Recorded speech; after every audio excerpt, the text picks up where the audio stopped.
We're back on this Sunday morning with Kat Jones, the director of Name, Image, and Likeness at the University of Tennessee. And NIL is something we're going to continue to hear about down to the high school level. We'll talk about that in a second. But first, you were saying that some states off camera have gone to the NCAA and said, hey, we want to loosen things up a little bit to allow for athletic departments and universities to get in and protect students on the front end of some of the deals that they're doing, and they may not understand the implications of them. Let's talk a little bit about that and where we stand now and what universities want to see in the future. Yes, we are seeing from the original push of NIL, state laws is what kind of pushed the envelope, right? What kind of forced us into a decision in a good way. So then what happened after that was we started to see states amend their laws to really mirror what the NCAA had put out, because no state wanted to be the more restrictive state. You don't want your student athletes to be at a competitive disadvantage because you have a more restrictive state law. So that was kind of the first round. Now we're starting to see almost a second round of institutions or states pushing it to allow institutions to be even more involved in every step of that NIL deal, all the way from facilitating it to maybe a protection as well. So that's what you're kind of seeing in the climate right now. And there's been varying of those bills getting through or those bills not getting through. It's just really depending state to state. And let's dive in a little bit to the motivation behind that and how it might work in practice. Explain what you were telling us off camera might be a scenario. Yeah, and that's been basically they're trying to push forward. Let us be involved from the beginning to the end of a deal, because to protect our student athletes and also to help, really, to assist these deals moving forward. These changes are very new. We've only seen recently one state pass it through on these new ones, so we've yet to really see the implications. What does it look like? How does the school deal with that? How do they deal with the liabilities of that? So I think there's definitely some unknowns there that we're still trying to figure out. But a piece schools are looking at too is how do we protect them? The more we know about these NIL deals, the more we can help protect them. Everything from, hey, you have to complete that deal and make sure you're not ever in breach of contract, all the way to you've earned this certain amount. We need to make sure you're filing taxes and you're saving and you're doing all of those adult things. I tell student athletes, and welcome to it. You're now welcoming to filing taxes and truly being an adult.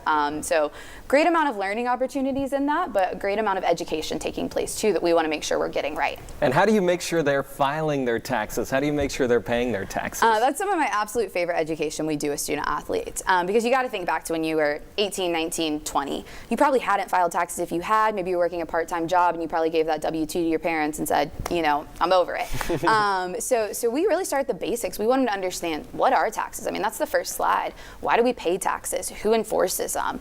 And then we dive into, because in most of these situations, they're independent contractors. So they're actually getting 1099s, which are even a little bit more complicated than a W-2. So we walk them through every single step of that. We cannot file their taxes for them. We're not their CPAs, but we can kind of walk them to that education line and make sure they also understand the consequences. I never want to scare them, but sometimes I try to scare them of there are severe consequences if you don't get taxes right. And there's a lot of examples of those in the world and in the sports world, so we can use those to educate. And then talking about that protection side of things, how do you protect the student athlete and the University of Tennessee's image? So if an athlete wanted to sign with a strip club that's had a lot of shootings or something in a parking lot, do you all step in and say, hey, maybe that's not the best idea? Yes. Stop at strip club. Or do you? Yes. So we got a few different factors there. Here in the state of Tennessee, our state law actually prohibits NIL deals with alcohol, tobacco, adult entertainment, or gambling. So we kind of take care of some of those more vices that we probably don't want them partnering with right off the bat. Hasn't been a big problem. I will admit we haven't really to move into that. Now there's some that we still we lean on our relationships with the student athletes.